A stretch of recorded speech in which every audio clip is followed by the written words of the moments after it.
সোহেলি, যে খাগড়াছড়িতে ভারী বর্ষণে গত রাত থেকে ভারী বর্ষণের ফলে চেঙ্গি এবং মানি নদীর পানি যে বিপদসীমার অতিরিক্ত প্রভাবিত হয়ে যে নিম্নাঞ্চল প্লাবিত হয়েছে তার কিছুটা উন্নতি হয়েছে খাগড়াছড়ি সদরে চেঙ্গি নদীর পানি কমার ফলে, কিন্তু এখনো দিঘিনালার মাইনী নদীর পানি কিন্তু অনেকটা বিপদসীমার উপরেও অতিবাহিত হচ্ছে। এর ফলে মেরুম এবং হচ্ছে কবাখালী দুই ইউনিয়নের কিন্তু 25টি গ্রামের মানুষ পানিবন্দী রয়েছে, প্রায় 5,000-এর মতো মানুষ পানিবন্দী রয়েছে বলে স্থানীয় প্রশাসন জানিয়েছেন।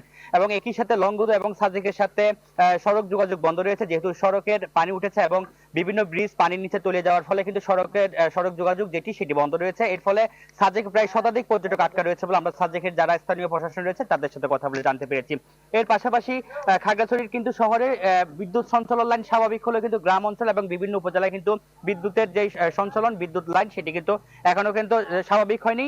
এখনো দুপুর থেকে বৃষ্টি না হলেও কিন্তু এখনো আকাশ মেঘলা হয়ে আছে। সোহেলি, অনেক ধন্যবাদ আপনাকে। দর্শক, খাগড়াছড়ি জলাবদ্ধতা নিয়ে বিস্তারিত জানাচ্ছিলেন সহকর্মী নুরুস সাফা মানিক।